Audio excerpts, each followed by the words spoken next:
Well, welcome to the Esoteric College and thank you for studying with this school. What we're going to do in this video session is we're going to have a look at dowsing tools and how to program dowsing rods, how to find out how to do directional dowsing and tracking.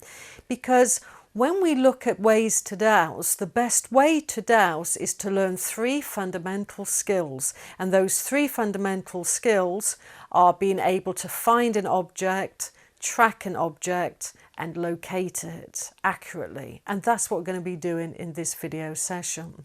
But first of all, we're going to have a look at some dowsing rods, and here we have a pair of unsleeved dowsing rods.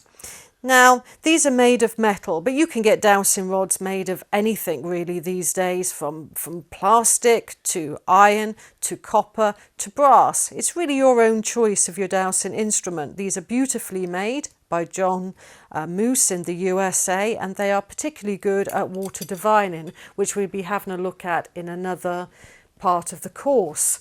Now, the other type of L rods that you get, dowsing rods, are these. These have sleeves on them, so your hand doesn't influence the dowsing reaction.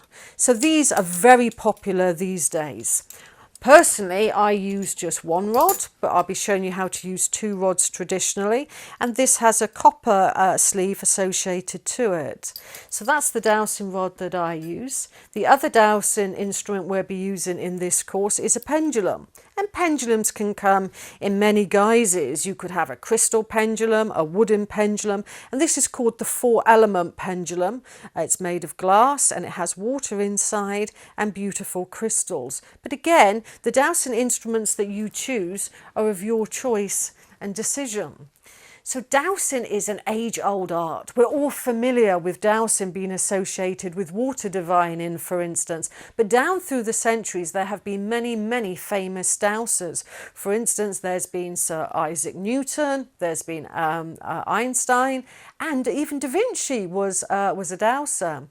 I learnt the dowsing art from my late father. He was considered the UK's top master dowser.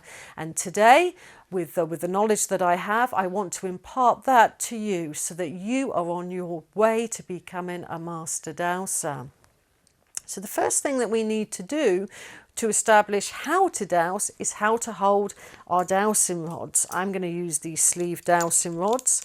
And if you hold the rods just anywhere that it makes it's comfortable for you, for example, hold them like this, and that's called search mode. That's pointing straight ahead and parallel to the ground, search mode. And I'll be using that phrase throughout this course. So that's search mode.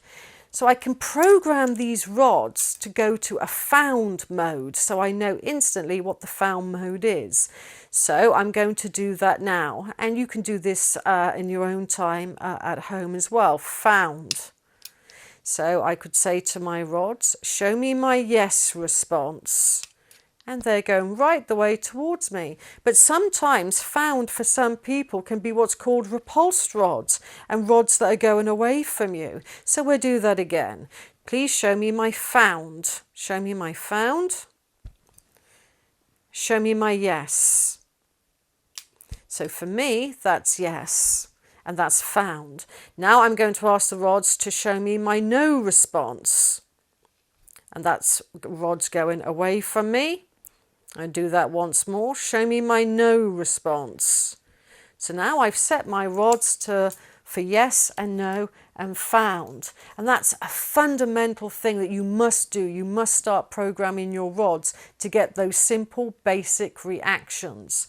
Now, once we have that reaction, we have to check that we're in balance, because I could go to somebody's house to house clear, I could go to an ancient site to do some dowsing, and I may not be in balance, so I'm going to get the wrong answers, and that simply isn't good. But there's a very simple technique that you can use to find out if you're in balance or not. You need to use one rod in this instance. Put your hand, your free hand, quite close to the solar plexus area or on your solar plexus, and simply say to your rod, am I in balance?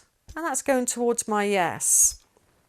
So I'm in balance today to dowse. So we've set up our yes and no responses, and I found out whether I'm in balance to dowse or not. Now, another fundamental skill that I need to employ, and you can have fun with this in your home, is called directional dowsing, because that will show us a direction of something, be that an underground water pipe, an underground stream, underground pipes, or more profound things like ley lines, earth energies, whatever. You need to employ directional dowsing. Now, using directional dowsing as a key skill, you just need one rod. So you hold the rod always in the found position, that's pointing straight ahead and parallel to the ground, and then you ask the rod to show you the direction of something. So for this instance, I'm going to ask it to find a light that looks like a cactus in this room. So I'm going to now say to my rod, show me the cactus-like light object in this room. And it's wavering for a while, as dowsing rods do, and bang, it's on target. So when you first of all start to use directional dowsing, have a bit of fun with this in your own home. For example, there's a light over towards my right over here. I'm going to look at the light. I'm going to get that as my intent for my directional dowsing. I'm going to put my rod into search mode, pointing straight ahead and parallel to the ground, and ask the rod to show me the light, the direction of the light. And it will probably waver for a while. And then it goes near enough to the target. Now, if it's slightly off target, that's okay at this moment, because we'll be looking at how to track something and get back on target. So directional dowsing is a key skill that you need to utilize and practice in your own home, because once we have directional dowsing, we can then go out into the field and find and locate different targets. Because as you're going to discover in this course, you're going to be learning how to dowse ley lines, earth energies, grid lines, underground pipes, anything you want really. We're going to apply to this course because you're taking your first steps to becoming a master dowser. So what we're going to do now is we're going to have a go at doing some directional dowsing using one L rod, and what I'm going to use as a target is the corner of the sofa on my left hand side. So I'm going to say to the rod, that's my intent. I'm going to find the corner of the sofa and I'm going to apply directional dowsing. So I'm going to ask the rod to show me the corner of the sofa, and I'm going to do that in my mind.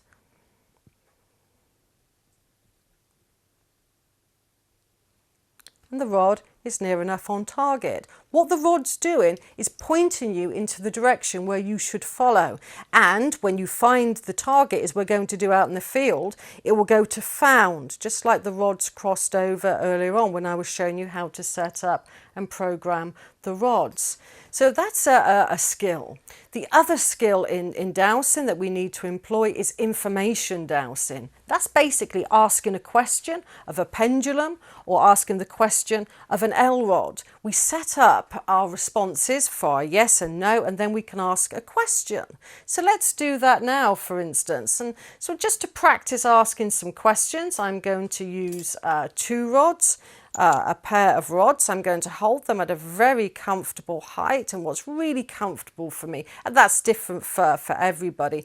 And I'm just going to ask a really simple question. I'm going to ask if there's any underground water associated with this property. You could ask anything though, your date of birth, just to practice information dowsing.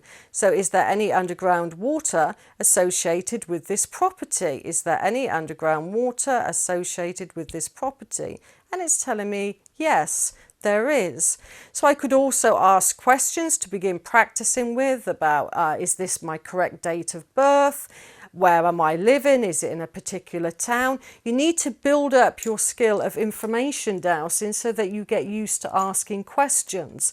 So that now when we employ information dowsing and directional dowsing, we will be able to find anything. It's really both of them are very core skills. Now, a lot of people pendulum dowse, and when we look at pendulum dowsing, we can use any type of pendulum. Like I mentioned earlier, they could be crystal pendulums made of amethyst or clear quartz, of wood, and this is of glass, crystal and water, called the 4-element pendulum. Now, to pendulum dowse, to set up our yes and no responses, which you'll need for the rest of this course, you hold a pendulum in a way that just feels comfortable. I'm pinching the top, almost like a pinch, to hold my pendulum in place.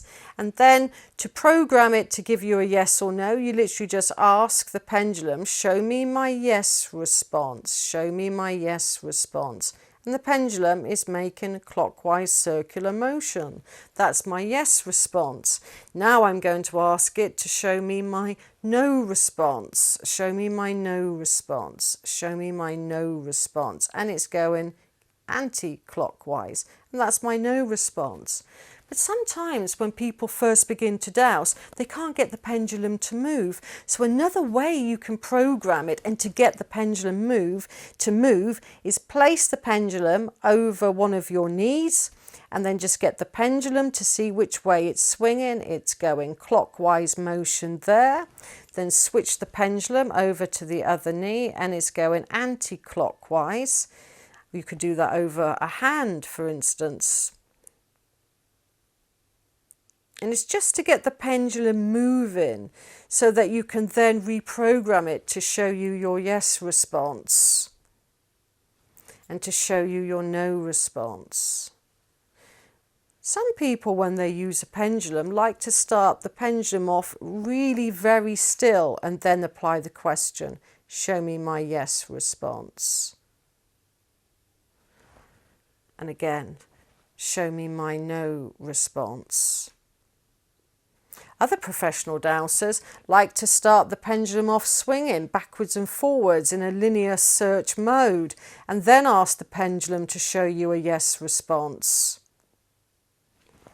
And the same thing for a no response. You get this is called search mode, backwards and forwards, to give me my no response. So that's programming your pendulum and your L rods so that when we go out into the field, we'll be able to find different types of objects, different types of energies. Because in this professional dowsing course that you are studying, we're going to look at many different things in level 1 so that you can become a professional master dowser. We're going to be looking at the earth currents I mentioned earlier and the lays, and that will be in part 2. We're also going to look at underground water, and we're going to be looking at how dowsing can be applied to enhance your health and well-being. And we're going to learn how to douse batch flower remedies and other remedies besides, so that dowsing is a broad, comprehensive tool that can be used to find out things about your house, the land upon which you live, sacred sites, information dowsing, and it can be used to find out which flower remedies can be used for healing. So this is one of the most comprehensive dowsing courses in the UK. And later on, we're going to go out into the field and show you how to really tune in to earth energies like ley lines, underground water and earth energies. In the meantime, I would suggest that you read part 1, level 1 of your online course. Study the directional dowsing, information dowsing, how to hold your dowsing rods, so that we can go on to part 2, which is going out into the field and looking and finding things. For me, when I first began dowsing, it was a wonderful moment the first time my rods crossed, when they went to the found position. And I'm sure that's going to be the case for you. By the time that you finish and completed this course, you are going to be fully aware of the land upon which you live. You'll be able to decode your house, decode ancient sites, and fully understand the hidden dynamics within the land that can influence our auric field and our chakra system. Well, welcome to your professional dowsing course, level 1 with the Esoteric College and your personal tutor, Maria Wheatley. You're now taking your first steps to becoming a master dowser. You've probably read the first part of your manual and you're going on to your second part in the manual where you're learning to get out in the field and douse certain different underground types of water and ley lines. And this is what we're going to do in this session. We're going to look at underground water. Here we are at Avebury Henge. Avebury Henge contains the world's largest stone circle. But what we're going to be doing in a moment is practicing the ancient art of tracking. Tracking is the ability to follow an invisible target. That invisible target could be a ley line, it could be a meandering earth current, it could be a grid line, it could be simply a piece of string. And this is what we're going to practice in a moment. In part 1 of your professional dowsing course, you learn how to hold dowsing rods, how to use directional dowsing, and how to use information dowsing. That's simply asking questions. Also in part 1 of your manual, it mentioned about getting into the right dowsing frame of mind. The right dowsing frame of mind is the ability, if you can, to visualize your target, getting into the right intent, setting your mental intent, and after visualization, to gently command your rod to show you something like we did in directional dowsing. What I'm going to do now is I'm going to use my L rod, just one single L rod, to track douse this piece of string. And what I'm going to do is I'm going to set that as my mental target. I'm going to follow this piece of string from start to finish, and my rod should always stay very close to the piece of string. Let's give it a go.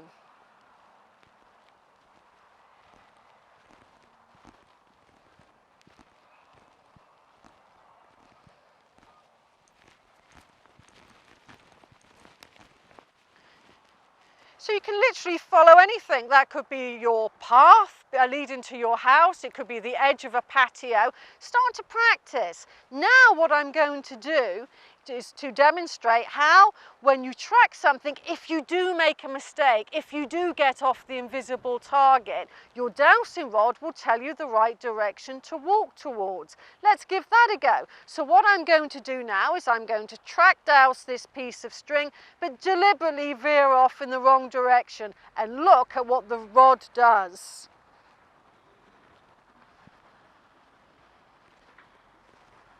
The rod is now saying you're going in the wrong direction. Back on target.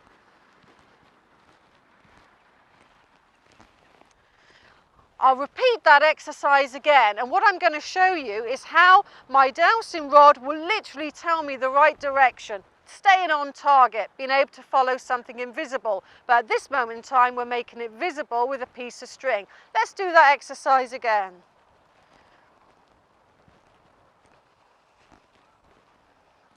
It's saying to me, get back on target, back on target.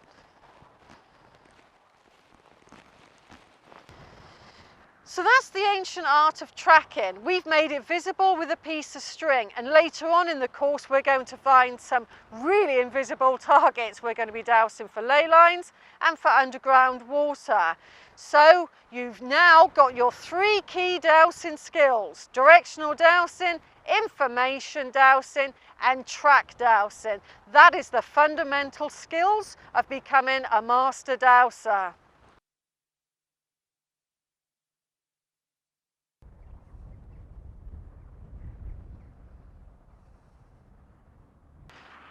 We're at Avebury Henge. Avebury Henge contains the world's largest stone circle, and to our ancient ancestors, the esoteric centre of an ancient site was especially important, and they would mark it with standing stones. This is a concrete marker stone that once marked the beautiful and powerful obelisk stone. Originally, our ancient ancestors erected a huge stone, 21 feet high by 9 feet wide, called the obelisk. The obelisk stone here at Avebury Henge marked a vast amount of underground water. Our ancient ancestors were fully aware of the different types of earth energies and ley energies that are invisible to the naked eye. But with dowsing, it makes it very visible.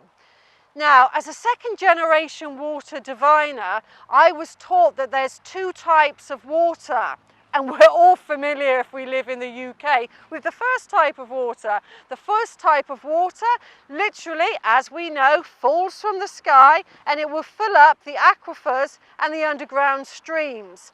That we refer to as yang water. Now, to live above yang water is especially carcinogenic if you have a long-term exposure to that. All dowsers, all geomancers worldwide would say that type of water is not harmonic to live above.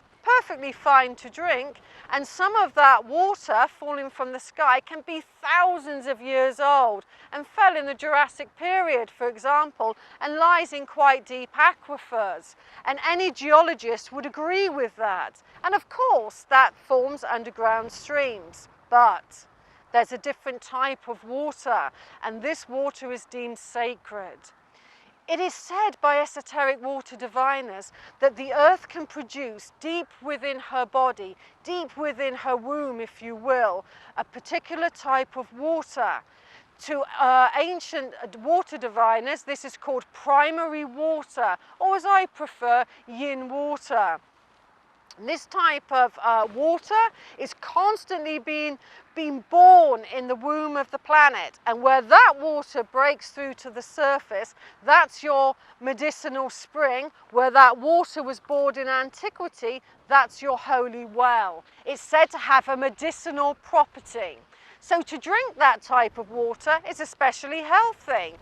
But also on a metaphysical level, because I have described the physical. On the metaphysical level, it's said to emit a very healing energy field of electromagnetic energy. So I don't think necessarily our ancient ancestors were interested in the physical water beneath their feet, but the metaphysical energy field that it produces. In your Dowsing manual in part 2, this is referred to as the geospiral. That is the harmonic surface pattern that this sacred water emits, and that's what all water diviners would recognize as sacred water. Also in part 2 of your manual, you'll see how yang water flows through the ground as that 3 lines called the stream band. Become familiar with the spiral pattern of the geospiral, because if you remember, in dowsing, intent is everything.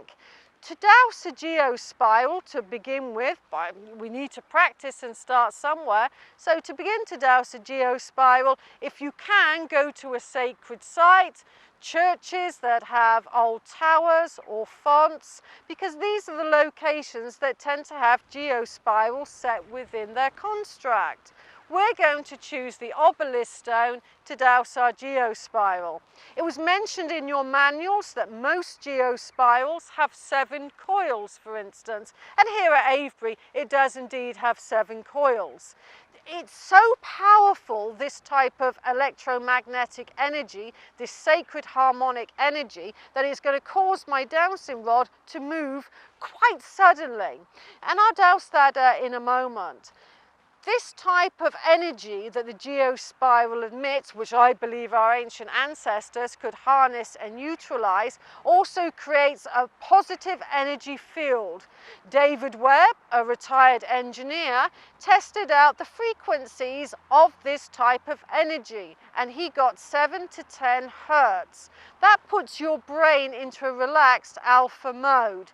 So we know that it has literally relaxation properties.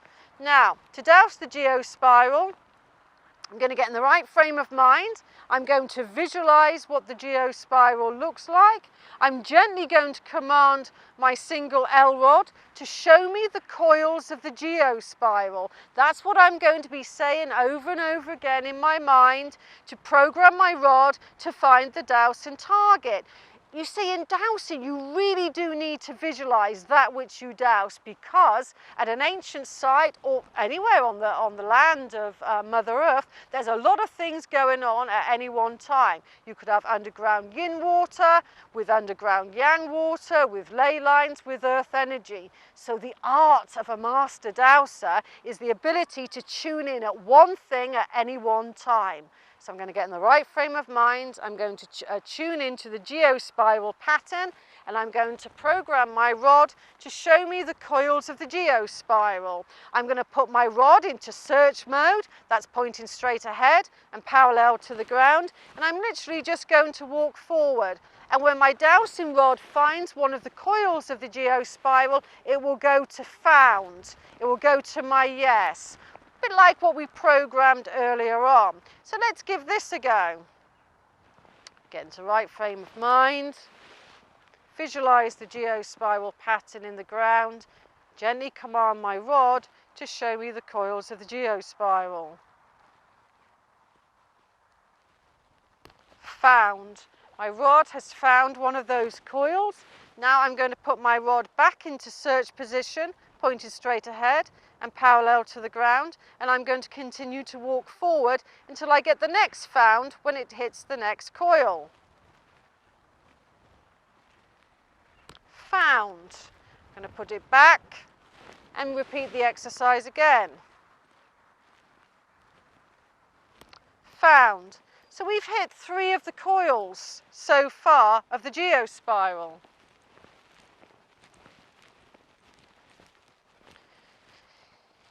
Let's say, for instance, now that you don't live near a sacred site, you don't live near a church. How are you going to find a geospiral in the open landscape? This is where we apply our 3 fundamental dowsing skills of information dowsing, directional dowsing and tracking. So let's pretend now that we're in a field.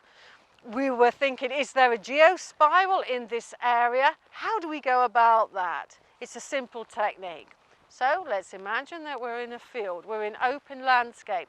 The first question that I should ask, after I've checked that I'm in balance and my yes and no responses, the first question that I should ask is there a geospiral associated with this field? Or is there a geospiral within 50 meters of where I'm standing? You need to define the area you're dowsing if it has a geospiral associated with it.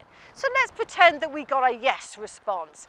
Yes, there's a geospiral within 50 meters of where I'm standing.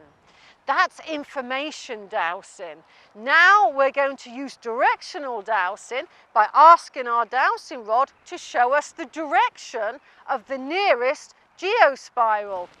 We always say show us the direction of the nearest geospiral or the nearest ley line, because there could be quite a few geospirals, there could be quite a few ley lines, and it could take you not necessarily to the nearest one. It could have you walking for 2 miles across the ancient landscape. That's what we don't want. So we always ask to show us the nearest geospiral. So we're going to do that now.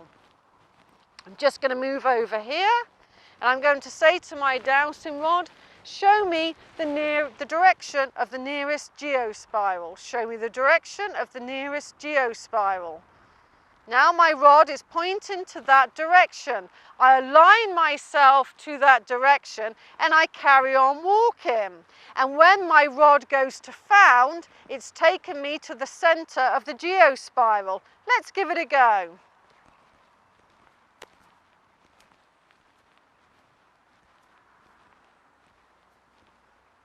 Found.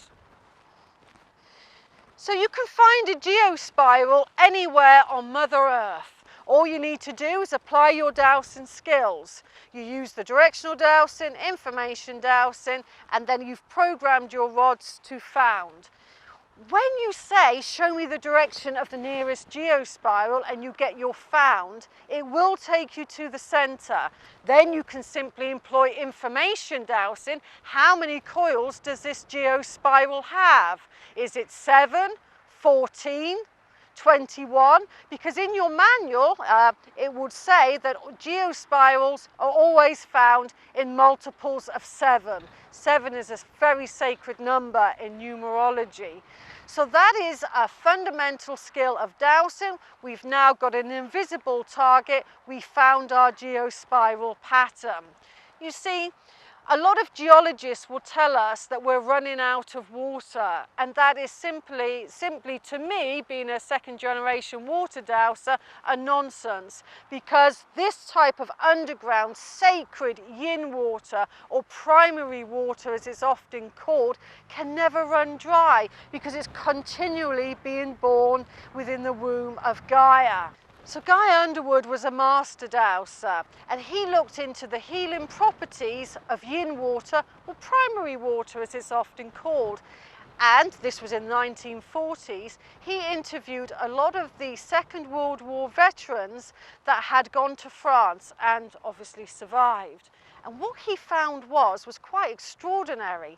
He discovered that when these veterans looked to where sheep, and there's plenty of sheep here today at Avebury, led down to go to bed, to sleep during the night, or where cows had laid down previously, these war veterans, they copied the animals. And Guy was really intrigued about that, because the Second World War veterans said, do you know what, when we woke up, we had no aches and pains.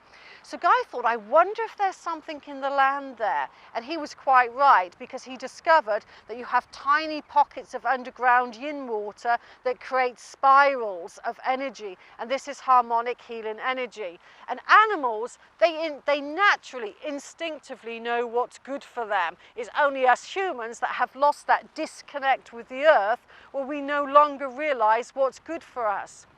But very interestingly, more than that, what Guy discovered was that in the dream time of these veterans, they all experienced a very, very similar thing. In their dreams, a woman would come to them. It could be their mother, their aunt, their lover, their wife, their grandmother.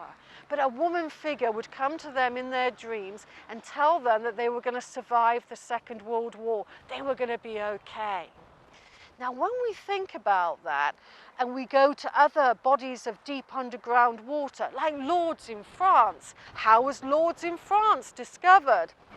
You had a young girl called Bernadette. She had a vision of the Virgin Mary, and she began to scratch at the ground and scratch at the ground until those natural waters burst forth and become known as a healing spring.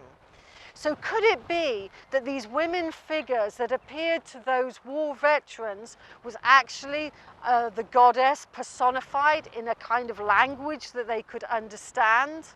I think that is the case, and I think underneath this ground there is a huge lake of sacred underground water, where quite often for some people the goddess can manifest to those that wish to see her or need her help. Underground water is sacred. Homeopaths tell us that underground water has memory. It is one of the first premises of homeopathy. So deep below here, at an ancient site like Avebury, the underground water is like the Earth's Akashic records. It can record everything that has been. So when we go and interact with geospirals, I want all of my students to do so with great sense of reverence. When you douse this underground water, it will remember you, it will sense you. So let's give a kind of sacredness back and treat this underground water with the dignity and the love that it deserves. I want you to enjoy dowsing and interacting with these healing energies. Then, once you've doused and found the geospiral with your dowsing rod, I advocate that we tune into the energy and let us see how our body feels when we're over geospiral. Tune into the energy, feel the energy admissions, and how does it make you feel? For some people, they might get a tingling sensation, they might feel that in their hands and their feet. It's a way of your body beginning to identify the dowsing energies that you can identify with your dowsing rod. So sensitize to the earth energies. Whenever you douse something, put down your dowsing rod and attune to it, and see if you can get your body to understand the energy signature. And like I say, have fun with dowsing. You're on your first steps to becoming a master dowser. Thank you.